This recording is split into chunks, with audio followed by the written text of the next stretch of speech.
My name is Marcus Ashford. I'm 38 years old, and I live in Manhattan. I've built two things from the ground up, my company, and what I thought was my marriage. One of those was based on loyalty. The other? Illusion. It started with an invitation. Camille, my wife of 6 years, asked me to join her for a private dinner at her family's estate. Nothing unusual. Her father, a man I once helped out of financial ruin, was turning 65. Camille's mother adored tradition. I figured it was just another polished evening of wine, polite insults, and overpriced salmon. But something felt staged. Camille was too cheerful. Her nails were freshly done, her dress was striking, but her eyes?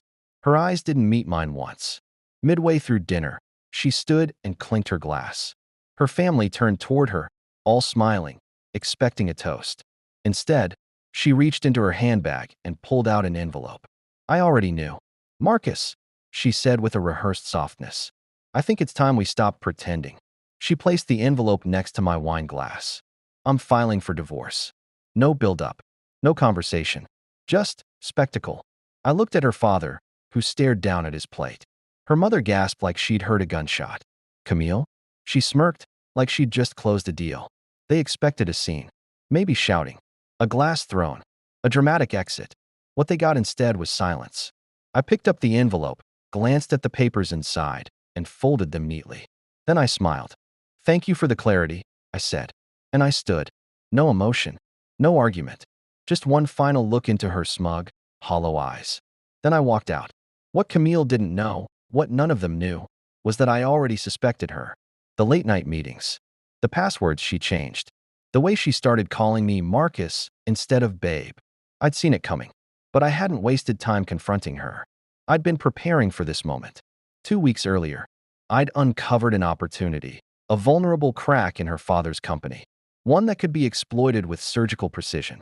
They were merging with a European firm, but hadn't finalized their internal share consolidation.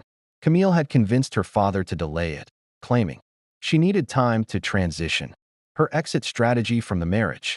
The moment she handed me those papers, she activated mine. As I stepped into my car, I made a single call. Confirm the acquisition, I said. Yes, sir, my attorney replied. By dawn, I would own 51% of her father's company. And Camille? She'd wake up thinking she won something. I wasn't broken. I was building. She served me papers in front of her whole family like it was theater. But she forgot who she married. I don't raise my voice. I raise empires. And this time, I was building one on the ashes of betrayal.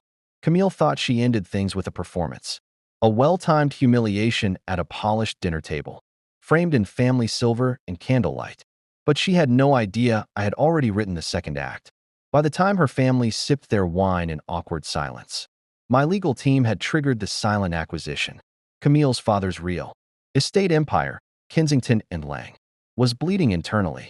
High debt, over-leveraged assets, and one failed expansion into Dubai.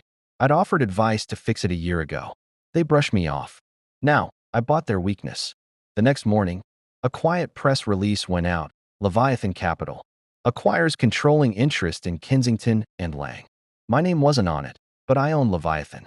Camille didn't know it yet, but the man she tried to divorce publicly now signed her father's paychecks privately.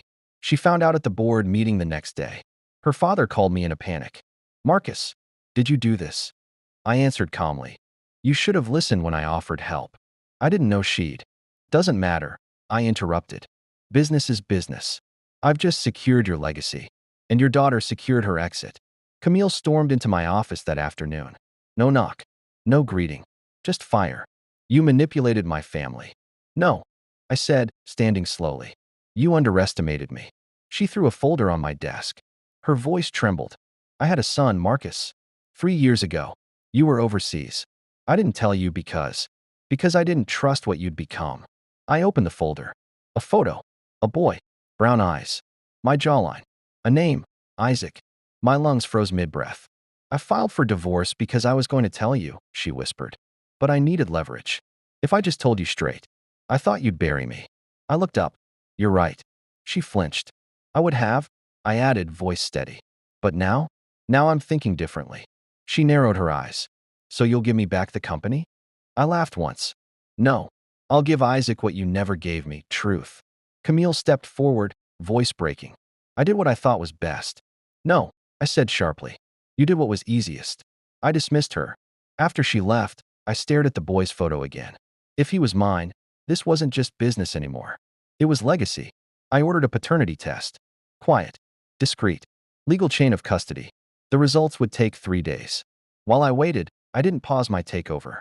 I froze Camille's access to the joint holdings, had her trust fund placed under audit, reviewed every signature, every suspicious wire transfer. She started the war. Now she'd feel the weight of every silent battle she never saw coming. And when the results came in, I'd decide whether to fight for custody or for vengeance. Maybe both. Because when someone tries to publicly humiliate me, I don't fight fair. I fight final. 3 days passed. I barely slept. I wasn't nervous. I was calculating. Every hour that ticked by gave me more time to prepare for either outcome. If the boy was mine, Camille's world would shrink to courtrooms and custody battles. If he wasn't, she'd lose everything for nothing.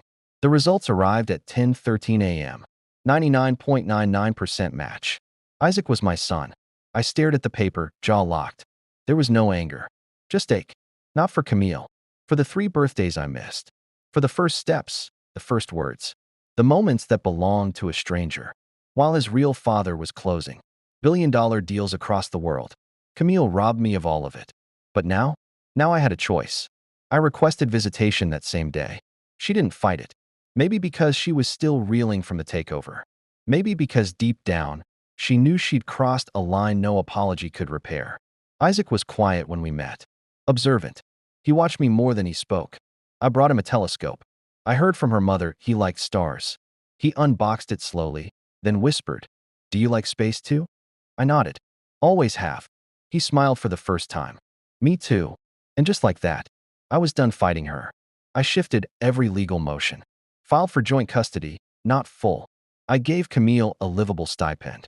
Under conditions, she could never interfere with Isaac's education, his travel, or any decision made by his guardian team. Her financials remained frozen until the forged transactions were cleared. She wouldn't go to jail, but she wouldn't touch another cent without oversight. In short, I took her power, but left her dignity intact. Let her sit with that. She showed up one evening at my penthouse. No makeup, no entourage, just silence. "Why didn't you finish me?" she asked. I poured a drink, sat, and said, "Because revenge is loud. But legacy? Legacy is quiet." She blinked hard, tears threatening to fall. "I was scared. Of you. Of being nothing." "You became nothing," I replied coldly. "Not because of me. Because of your choices." She nodded slowly. "Is he happy? With me?" I asked. She didn't answer. I did. "He's safe. That's more than I can say for when he was with you." She left without another word. Months later, at the annual Kensington Foundation Gala, now under my name, I walked in with Isaac. He wore a tiny suit, held my hand tight. Reporters asked about the hostile takeover, about Camille, about revenge. I looked at Isaac. Then I turned to the cameras and said only this: "To new beginnings." The crowd applauded. But Camille? She stood at the far end of the room, watching quietly. And for the first time, she was the outsider. No spotlight, no leverage, no power. Just a woman who misplayed her hand and watched everything she built be rewritten by the man she tried to break. And I didn't just survive her betrayal. I buried it.